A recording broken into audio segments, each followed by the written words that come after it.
ఈ నెల 14వ తారీఖు ఉదయం పాలేరు జలాశయంలో బొగ్గుల శ్రీనివాస్ అనే అతని యొక్క మృతదేహము దొరికింది. అతను కారులో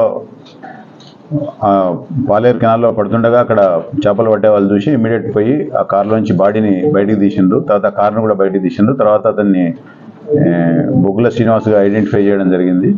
తర్వాత తెల్లారి అతని బ్రదర్ వచ్చి మన కూసుమంచి పోలీస్ స్టేషన్లో కంప్లైంట్ ఇస్తే దాని మీద 302 కేసుగా రిజిస్టర్ చేయడం జరిగింది. ఈ బొగ్గుల దీన్ని నేపథ్యంలో కూసుమంచి సిఐ గారు తర్వాత అతని నేతృత్వంలో 4 బృందాలు ఏర్పాటు చేయడం జరిగింది. ఎస్ఐ కూసుమంచి, ఎస్ఐ తిరుమలాయపాలెం జగదీష్, దివ్య, తర్వాత సంతోష్, ఈ నలుగురితో 4 టీమ్స్ దర్యాప్తు బృందాలు చేసి దర్యాప్తు చేపట్టగా దీంట్లో మనకు ఇతనితో పాటు సిల్వర్ జూబ్లీ, ఇతని బొగ్గుల శ్రీనివాస్ది సిల్వర్ జూబ్లీ కాలేజు కర్నూలు జిల్లా, అక్కడనే ఇతనితో పాటు చదువుకున్నటువంటి వేణుమాధవరెడ్డి అని చెప్పి తన జూనియర్ సేమ్ కాలేజీలో చదువుకున్నారు. వీళ్ళిద్దరు కూడా బిజినెస్ పార్ట్నర్స్. అంటే ఇతని బొగ్గుల శ్రీనివాస్ ఒకటి బొగ్గుల బీబీక్యూ అనే ఒక ఫర్మ్ ఓపెన్ చేయడం జరిగింది. ఆల్రెడీ వేణుమాధవరెడ్డికి మేకా ప్రాజెక్ట్స్ అని చెప్పి ఒక ఫర్మ్ ఉంది. ఇతను ఆల్రెడీ సోలార్ ప్యానల్స్ బిజినెస్ చేస్తాడు. దీంట్లో భాగంగా జిఎస్టీలో ఈ షెల్ కంపెనీ అంటే బొగ్గుల శ్రీనివాస్ ఒక షెల్ కంపెనీ ఏర్పాటు చేసిండు.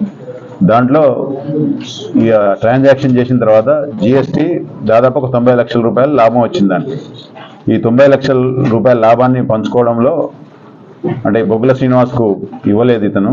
దాన్ని బొగ్గుల శ్రీనివాస్ పదే డిమాండ్ చేయడము, తర్వాత ఈ బొగ్గుల బీబీక్యూ అనే సంస్థకు జిఎస్టీ సంస్థ నుంచి నోటీసులు రావడం, దాన్ని బ్లాక్ లిస్ట్లో పెట్టడం, దానికి పెనాల్టీగా ఒక 1 CR ఇతను దాన్ని ఓపెన్ చేయాలంటే కట్టాల్సి రావడం, వేణుగోపాల్ రెడ్డి కట్టాల్సి వస్తుందనే ఉద్దేశంతో ఈ డబ్బులు ఎగ్గొట్టేందుకు ఇతను వేరే ఒక 3 అసోసియేట్స్తో కలిపి పోకల కోటేశ్వరరావు, తర్వాత షేక్ అబ్దుల్ హఫీజ్, అజ్మత్ అలీ ఖాన్ వీళ్ళతో ప్లాన్ చేసి ఇతను 14 నైట్ అంటే 13 నైటు ఇతన్ని విజయవాడలో ఇతనికి లోన్ అమౌంట్ వస్తుంది, ఆ అమౌంట్ను అతనికి ఇచ్చేస్తా అని చెప్పి శ్రీనివాస్ని నమ్మించి తీసుకొని వచ్చి మన నార్కెట్పల్లి మరిపెడ మధ్య రూట్లో అతన్ని కారులో కొట్టి చంపి తీసుకొని వచ్చి ఇక్కడ ఆ కారును యాక్సిడెంట్గా అంటే అతను నడుపుకుంటూ కారులో పడిపోయినట్టు యాక్సిడెంటల్గా చిత్రీకరించాలని చెప్పి ఆ బాడీ నల్లో తేయడం జరిగింది.